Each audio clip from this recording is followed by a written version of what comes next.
Simple Hindi में समझा रहा हूं, पहले वो नोट कर लीजिए। एक्सपोर्ट का मतलब होता है इंडिया में प्रोडक्शन करी, इंडिया में प्रोडक्शन करी एंड फॉरेनर्स को बेचा।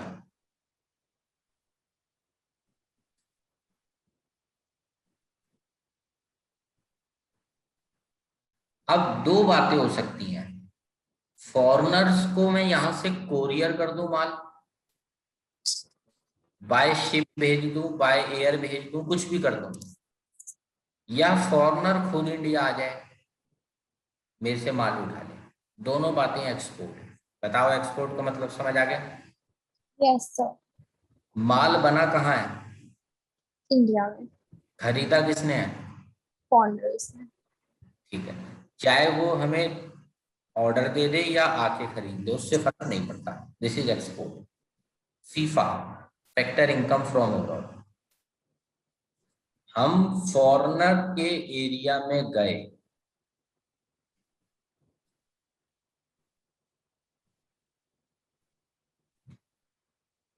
उसको फैक्टर सर्विस बेची, लैंड लेबर कोई सर्विस दी एंड पैसे लेके इंडिया आ गए। ये लिखवाया था ना पहले, फीफा। Yes sir. अब मुझे बता सकते हो कोई क्या फर्क है दोनों में? एक्सपोर्ट के लिए क्या मुझे अपना देश छोड़ना पड़ेगा? No sir. नहीं। फीफा पाने के लिए मुझे अपना देश सर छोड़ना। जाना पड़ेगा फॉरेन एरिया में। बताओगे बाकी भी किसी को कुछ पूछना है तो? Export and FIFA. Domestic income में कौन आएगा और कौन नहीं आएगा? डोमेस्टिक इनकम का मतलब बताओ, पहले तो रूल बताओ डोमेस्टिक इनकम का। कि एरिया अपना लेकिन बंदा बंदा इंडिया। कोई भी हो। तो exports they are part of domestic. Income, क्योंकि इंडिया में प्रोडक्शन हुई है। और फीफा की बात करूं, not included in domestic income. क्यों? तो क्योंकि वो अपना एरिया छोड़ के जाए। हाँ, हम अपने एरिया में नहीं कमा रहे।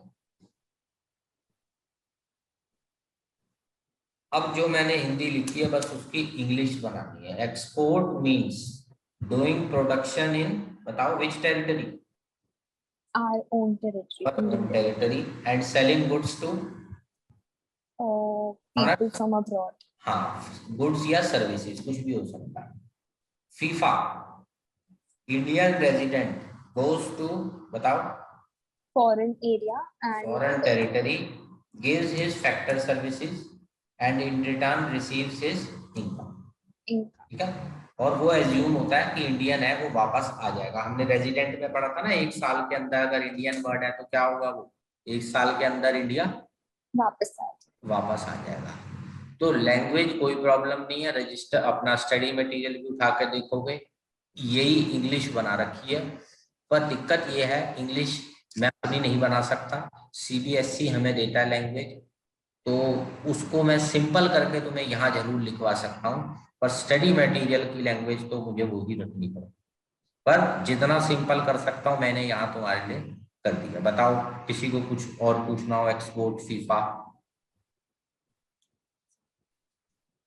बताओ, चलें आगे फिर। जी सर।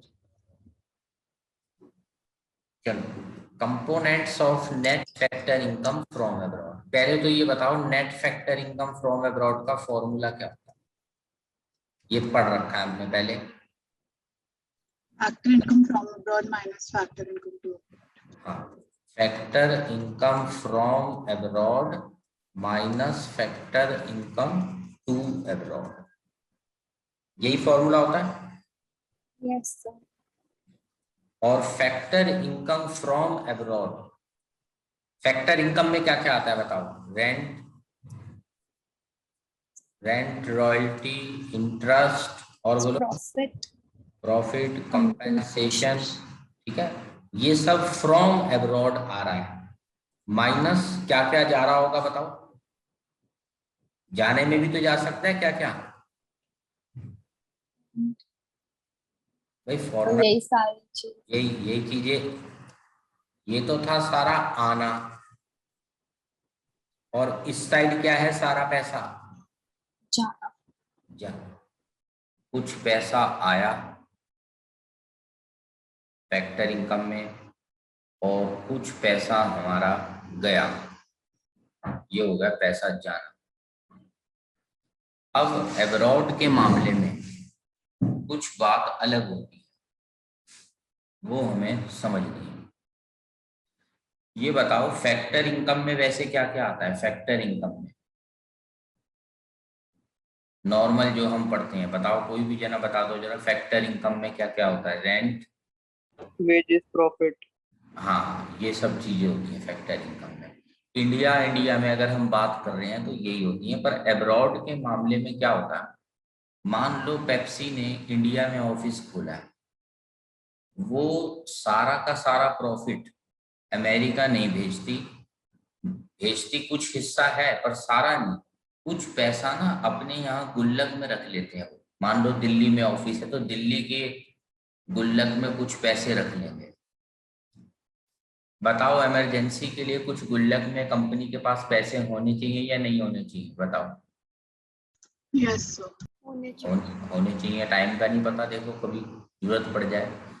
तो ऐसे में क्या होता है, कुछ फॉरेन कंपनीज ने, पेप्सी ने इंडिया के अपने ऑफिस की गुल्लक में कुछ पैसा रखा हुआ है।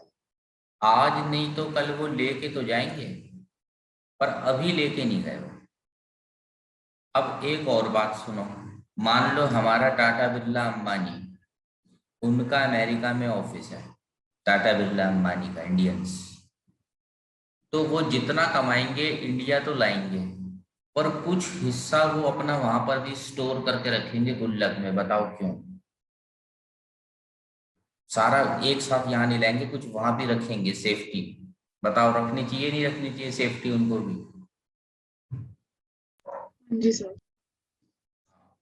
तो आज नहीं तो कल बाद में आएगा, पर अभी फिलहाल वो पैसा वहीं पड़ा है, तो उसको भी हमें एब्रॉड के मामले में कंसीडर करना पड़ता है। यानी जो तुमने लिखा है ना फैक्टर इनकम, आना आना आना, उसके अंदर एक चीज और ऐड करनी पड़ेगी। ये चीज ऐड करो जरा, रिटेन्ड अर्निंग्स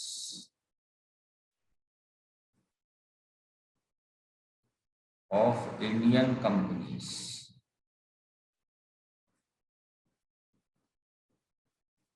लोकेटेड एब्रॉड।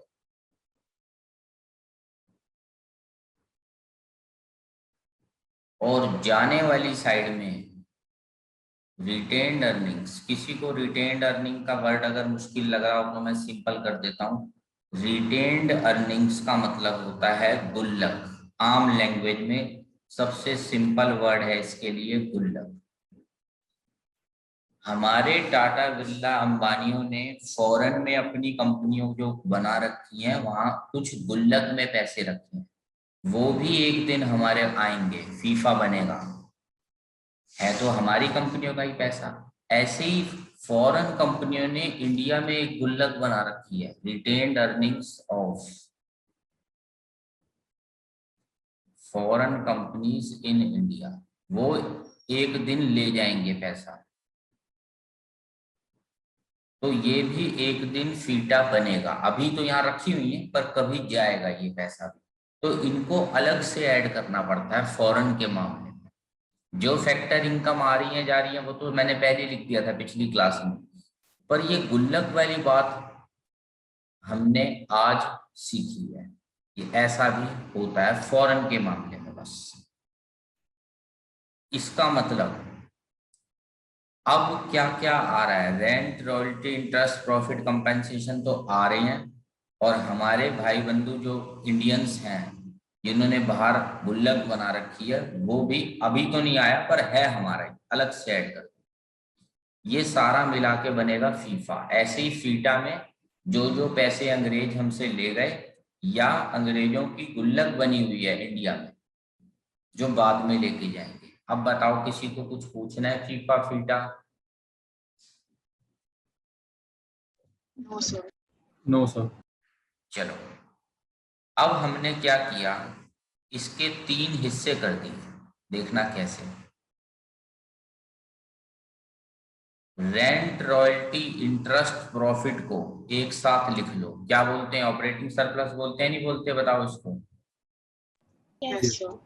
तो मान लो इन तीनों को एक साथ जोड़ के आया 1000, और उधर उधर भी इन तीनों को जोड़ लो, रेंट, रॉयल्टी, इंटरेस्ट, प्रॉफिट, मान लो 600। तो ये बताओ, हम उनके एरिया में घुस के रेंट, रॉयल्टी, इंटरेस्ट, प्रॉफिट कितना कमा के आए हैं बताओ? 1000. और वो हमारे एरिया में घुस के कितना कमा गए अंग्रेज? 600. 600। ठीक है। दूसरी बात, मान लो हम उनके एरिया में घुस के कंपेंसेशन कमा के आए हैं, कंपेंसेशन मान लो 2000। अब कंपेंसेशन की बात हो रही है, और वो हमारे एरिया में घुस के कमा गए मान लो 500। फिर गुल्लक की बात करते हैं, हमने उनके देश में गुल्लक बनाई मान लो 3000, उन्होंने हमारे देश में गुल्लक बनाई मान लो 2500। अब ये बताओ, ऑपरेटिंग सरप्लस के मामले में, यानी पहले जो 3 आइटम हो गए, रेंट, रॉयल्टी, इंटरेस्ट, प्रॉफिट, 3 लाइनें, हम जीते या वो जीते? नेट नेट हम जीते 400 से। तो नेट फीफा का अब आज से एक नया फॉर्मूला बन गया। नेट फीफा का नया फॉर्मूला देखो, नेट ऑपरेटिंग सरप्लस। बताओ कितना है नेट ऑपरेटिंग सरप्लस? हम कितना नेट जीत के आए हैं? 1000 और 600 नेट करो, 400. 400 प्लस नेट कंपेंसेशन में हम कितना जीत के आए हैं बताओ? 1500. 2000 हमने वहां घुस के कमाया, 500 अंग्रेजों ने हमारे यहाँ घुस के कमाया, तो नेट तो हम जीते हैं 1500। प्लस गुल्लक के मामले में भी हमारे टाटा बिरला अंबानियों ने ज्यादा गुल्लक बना लिया, कितने से? Net retained earnings 500.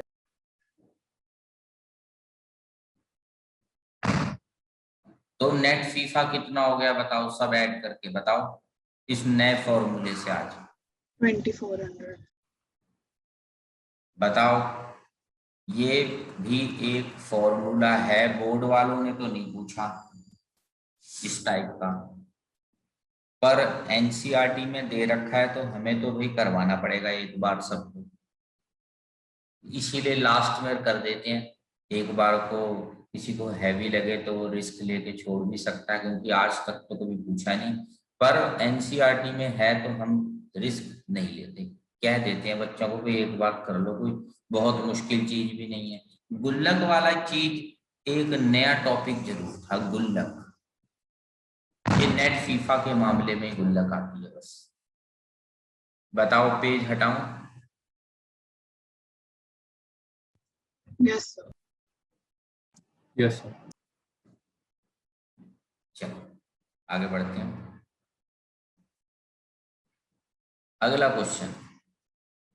अब ऐसा है, जो भी मैं लिख रहा हूं ना, ये सब टॉपिक ना सेफ्टी हेडिंग में डाल दो। मतलब एक फॉर्मेलिटी है, मुझे करनी पड़ेगी कि एनसीईआरटी कह रही है तो मैं बता रहा हूँ, वरना सीबीएसई की बात करें तो वो कभी नहीं पूछ रहा ये सब चीजें जो अब मैं ये करवा रहा हूँ ना, क्योंकि चैप्टर तो देखो खत्म हो चुका है। ये नेट फीफा भी मैं सेफ्टी में करवा रहा हूँ, ये करवाऊंगा, 1-2 और पॉइंट है, तो बस खत्म कर रहा हूँ मैं इस यूनिट को, क्योंकि पुराने टाइम में इस यूनिट की वेटेज बहुत ज्यादा होती थी।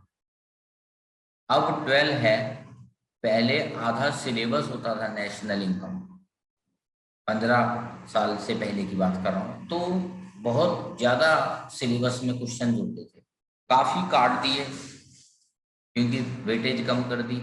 काफियों का सिर्फ नाम लिख दिया उन्होंने, पूछते हैं नहीं, क्योंकि इतने नंबर में 12 नंबर में अंदर क्या क्या चीजें पूछेंगे। हाँ साची, कुछ पूछना है तो बताओ। तो गलती से हुआ। अच्छा ठीक, चलो। तो सेफ्टी बातें हैं, मतलब जो रिस्क पूरा कवर करना चाहता है वो बिल्कुल एक एक चीज कर लूं तो वो नजर मार लो, बाकी चाहो तो टाइम ना हो तो अवॉइड कर सकते हो। तो बस थोड़ा से देर का है, फिर मैं आज नया यूनिट स्टार्ट कर दूंगा, ठीक है। नेशनल इनकम हमारा खत्म हो जाएगा। असाइनमेंट के एक असाइनमेंट नंबर 1 रह जाएगा, वो एमसीक्यू है। एक बार वो तुम खुद भी अटेम्प्ट करोगे तो हो जाएंगे, आंसर मैं उसके भेज दूंगा, पर पहले तुम अटेम्प्ट करो अपने आप एमसीक्यूज, उसके बाद मैं आंसर भेजूंगा। कुछ पूछना हो तो वो हम क्लास में डिस्कस कर लेंगे। बाकी असाइनमेंट 2 और 3 जो मुश्किल वाले थे वो तो मैंने खुद यही करवा दिया। चलो सेफ्टी क्वेश्चंस देखते हैं कुछ। किसी के मन में डाउट आ सकता है, ये 3 मेथड बना के यूनाइटेड नेशन ने बनाए हैं, 3 मेथड, अपना भी टाइम वेस्ट कर दिया, बच्चों का भी टाइम वेस्ट कर दिया, आंसर तो सेम ही आना है। किसी के मन में डाउट आ सकता है, तो माना आंसर सेम आना है, कोई भी मेथड यूज कर लो, पर प्रॉब्लम ये है हर मेथड हर जगह बस एक ही लाइन लिखनी है, उसी में आंसर है। हर मेथड हर जगह काम नहीं करता। बस इस मजबूरी की वजह से यूनाइटेड नेशन को 3 मेथड बनाने पड़े। सो वी हैव 3 मेथड्स, कोई तो फिट होगा। अब एक एग्जांपल सुनना बस, सब ज्यादा इसमें हमें नहीं लिखना। मान लो हम एक फार्मर के पास गए, किसान, हमने कहा हम इनकम मेथड वाले लोग हैं, तो हमें रेंट रॉयल्टी इंटरेस्ट प्रॉफिट बताओ। फार्मर भी कहेगा ये क्या बोले जा रहा है, rent royalty interest profit, time मत वेस्ट कर, और वो मुझे बगैर आंसर दिए ही निकल लिया, क्योंकि उसके समझ आ रहा है। बताओ rent interest royalty profit word farmer No, को sir. नहीं। फिर मैंने कहा यार इनकम मेथड तो फेल हो गया फार्मर के ऊपर, दूसरा मेथड ट्राई करता हूं। मैंने कहा किसान कितनी बोरी गेहूं बनाया तूने, प्रोडक्शन बता अपनी। उसने बता दिया भाई 10 बोरी बनाया, 1000 की एक। और मैंने कहा किसान रॉ मटेरियल पे, बीज बीज पे क्या खर्चा रहा तेरा, इंटरमीडिएट कंजम्पशन जिसे हम बोलते हैं, उसने बता दिया। तो किसान पे कौन सा मेथड फिट बैठा बताओ? ये Value output. आउटपुट वाला मेथड फिट बैठ गया, इनकम मेथड काम नहीं करा। अब मान लो मैं बैंक में गया, कहानी सुनना, बैंक में, और बैंक वालों को बोला भाई तुमने क्या माल बताया, तुमने क्या माल बनाया, जरा मुझे बताओ, सेल्स वेल्स बताओ। अब बताओ बैंक में क्या कुछ प्रोडक्ट भी बेच रहे हैं वो बैठ के वहां पे रजिस्टर पेन, उनके नहीं sir. आएगा कोई ये मेथड, प्रोडक्ट मेथड उनके नहीं समझ आएगा। बैंक वालों को मैंने कहा अच्छा चलो रेंट रॉयल्टी इंटरेस्ट प्रॉफिट से कितना कमाते हो, फटाफट जवाब दे दिया उन्होंने। तो बैंक वालों पे कौन सा मेथड काम करा बताओ? Income. इनकम। तो हम मौके के हिसाब से देख लेते हैं। बताओ समझ आ गया 3 मेथड क्यों बनाए? Yes sir. हाँ, बस यही आंसर है। एग्जाम्पल लिखना है तो लिख लो जो मैंने ओरल बताए हैं। फार्मर के लिए कौन सा बेस्ट रहा? Output. आउटपुट या प्रोडक्ट मेथड। बैंकिंग जगहों के लिए हो गया हमारा इनकम मेथड। और मान लो कहीं पे शॉपिंग मॉल वगैरह बन रहा है, आधा अधूरा बना है, तो वहां पे ना रेंट रॉयल्टी है ना सेल्स है, तो मैंने कहा चलो ये तो जीडीसीएफ वाला खर्चा हो रहा है ना बिल्डिंग वाला, इससे जीडीसीएफ पता करवा लेता हूँ, हैवी खर्चे, शॉपिंग मॉल बन रहा है, तो कौन सा मेथड काम कर गया बताओ वहां पर? Expenditure. एक्सपेंडिचर, मौके के हिसाब से होता है। चलो आगे बढ़ते हैं। अगला मन में डाउट आता है कि आंसर अगर मैं डोमेस्टिक इनकम निकालूं इस मेथड से, कौन सा मेथड है बताओ? ये वीओ प्रोडक्ट मेथड हो गया ना, प्रोडक्ट और आउटपुट, इसको बोलते हैं जीडीपीएम की। मान लो एक ही सेक्टर है, minus depreciation minus NI। NDPFC आ गया 30। और IC में मैंने तुम्हें शर्त बोली थी नॉन फैक्टर खर्चे, यही शर्त थी हमारी IC में। Yes, sir. चलो अब देखना जरा, NDPFC है 30। अभी 4 लोगों को पैसे नहीं मिले कुछ भी। मैंने देखो किस किस को पैसे दिए, अभी नॉन फैक्टर वालों को तो पैसे दे दिए, किसकी पेमेंट नहीं हुई अभी तक? डेप्रिसिएशन भी हो गया, NIT भी हो गया, किसकी पेमेंट नहीं हुई? रेंट इंटरेस्ट की पेमेंट हुई है इस मेथड में, बताओ कहीं? नहीं sir. नहीं हुई। उनकी पेमेंट हम लास्ट में करेंगे, जो NDPFC बचता है ना लास्ट में, उसके बाद रेंट इंटरेस्ट की पेमेंट होती है, रेंट इंटरेस्ट प्रॉफिट वेजेस। अब तुम इसको बांटो, 30 को बांटो रेंट इंटरेस्ट प्रॉफिट वेजेस में, मान लो 10 10 5 5। तो if we add all factor incomes, rent interest profit wages, तो टोटल कितना आएगा? इसको ऐड करो, रेंट इंटरेस्ट प्रॉफिट वेजेस को, 30. 30। और ऊपर वाले मेथड का नाम है प्रोडक्ट मेथड, उससे भी NDPFC 30 है। और नीचे जब हम फैक्टर इनकम्स को ऐड करते हैं तो उस मेथड का नाम क्या होता है बताओ? Income method. उससे भी NDPFC कितना आ रहा है? ये देखो 30. 30। क्या बताओ, ये लॉजिक है दोनों मेथड्स को जो कनेक्ट कर रहा है कि प्रोडक्ट मेथड का NDPFC और इनकम मेथड का NDPFC सेम होगा, क्योंकि प्रोडक्ट मेथड NDPFC पे लाके हमें छोड़ देता है, उसके बाद इनकम मेथड कहता है 4 लोगों में बंटवारा करो, रेंट इंटरेस्ट और इसमें, और इनकम मेथड कहता है फिर बंटवारे को ऐड करो। जब तुमने बांटा ही 30 है, ध्यान से सुनना मेरी बात, अगर तुमने बांटा ही 30 है तो उस बंटवारे के टोटल को ऐड करोगे तो कितना आएगा? 30. अगर मैं कुछ लोगों में 50,000 बांटूं और उसके बाद उस बंटवारे का टोटल करूं तो कितना आएगा? जो बांटा है वही आएगा या नहीं आएगा बताओ? Yes sir. तो इस नजर से देख लो प्रोडक्ट मेथड को, या इनकम मेथड की नजर से देख लो NDPFC, दोनों मेथडों से आंसर क्या निकलना है बताओ? Same. तो ये थ्योरी है, पुराने सिलेबस में होती थी, कहते थे बच्चों को डिटेल में कराओ, कुछ स्कूल वाले कहते हैं अभी भी कर लो। NCERT ने एक लाइन में कह दिया कि भाई जो प्रोडक्ट मेथड से डोमेस्टिक इनकम आती है वही उससे आती है।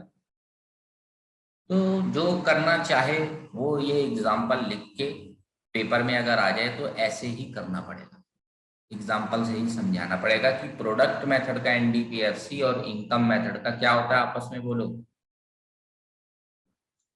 Same. सेम।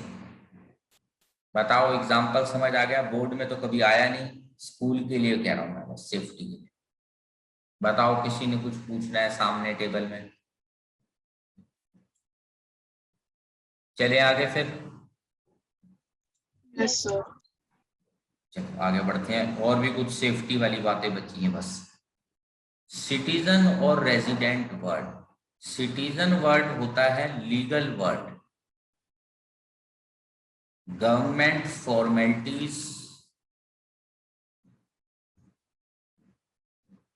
पूरी होने के बाद ये वर्ड हमें यूज करना है।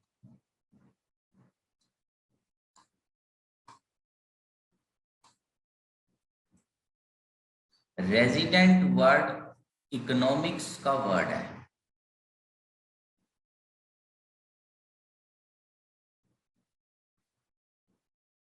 No government formalities required. अब ये बताओ हम कौन सा सब्जेक्ट पढ़ रहे हैं, लॉ पढ़ रहे हैं या इकोनॉमिक्स पढ़ रहे हैं इसमें? Economics. तो हमें कौन सा वर्ड इस्तेमाल करना है और कौन नहीं करना, बताओ। Resident करना है, citizen नहीं करना. तो ये कई बार बच्चे गलती कर देते हैं, सिटीजन वर्ड लिख देते हैं, तो ऐसी गलती मत करना।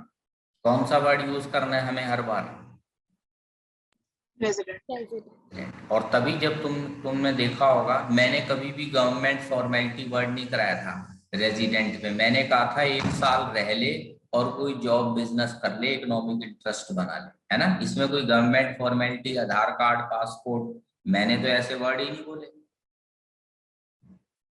तो गलती से भी क्या वर्ड मत लिखना तुम पेपर में। Citizen. हाँ, रेजिडेंट रेजिडेंट यूज करो। और ऐसा भी हो सकता है एक बंदे का नाम हो नॉन रेजिडेंट बट इंडियन। क्या मतलब हुआ इसका? इकोनॉमिक्स के हिसाब से तो कौन है वो? NRI का मतलब नॉन रेजिडेंट बट इंडियन है, वैसे इंडियन, पर अभी कौन बन चुका है? क्या लग रहा है भाई NRI का वर्ड का मतलब, बताओ।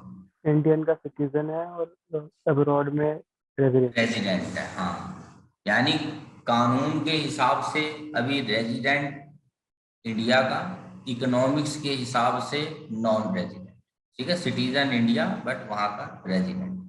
तो खैर ये वर्ड कुछ, मैं तुम्हें ये नहीं कहूंगा ये कोई याद करने वाली बात है, ये तो सिर्फ एक जनरल अवेयरनेस के लिए मैंने तुम्हें कहा है कि तुम इकोनॉमिक्स में रेजिडेंट वर्ड लिखना बस।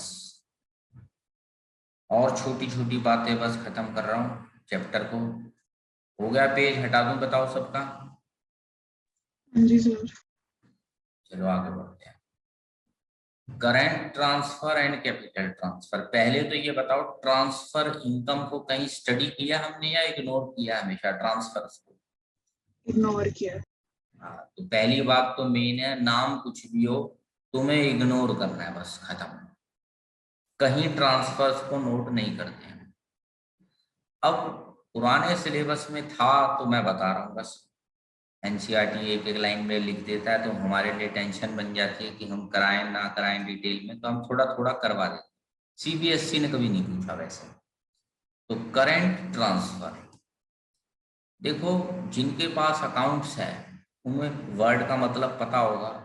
करंट मतलब छोटी मोटी बातें, कैपिटल मतलब कोई बड़ी बात। और वैसे इकोनॉमिक्स में भी अभी आने वाले कुछ चैप्टरों में मैं इसका वर्ड का डिटेल बताऊंगा, करंट और कैपिटल। करंट मतलब कोई स्मॉल चीज है, कैपिटल मतलब बड़ी बात है। तो मान लो किसी ने, फादर ने बेटे को फोन गिफ्ट करा, तो बताओ क्या कोई करोड़ों की चीज गिफ्ट कर दी? नहीं. तो इसे बोलेंगे करंट ट्रांसफर। और मान लो फादर ने अपने बेटे को फैमिली बिजनेस पूरा का पूरा शिफ्ट कर दिया, उसको दे दिया, या ऑफिस बना के दिया, बिल्डिंग उसको दे दी।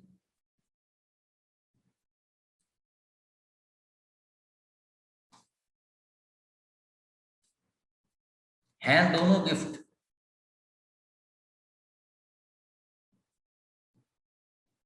पर बताओ रूटीन की कोई छोटा आइटम हो तो क्या बोलते हैं इकोनॉमिक्स में उसे?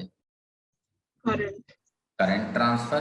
कोई एसेट बड़ा किसी को गिफ्ट कर दो तो क्या बोलते हैं? Capital. Capital. बस वर्ड्स याद रखने हैं, इसके सिवाय इसका कोई फायदा नहीं, सब इग्नोर करना है। कोई सी मर्जी ट्रांसफर आ जाए हमारे सिलेबस में, सब इग्नोर।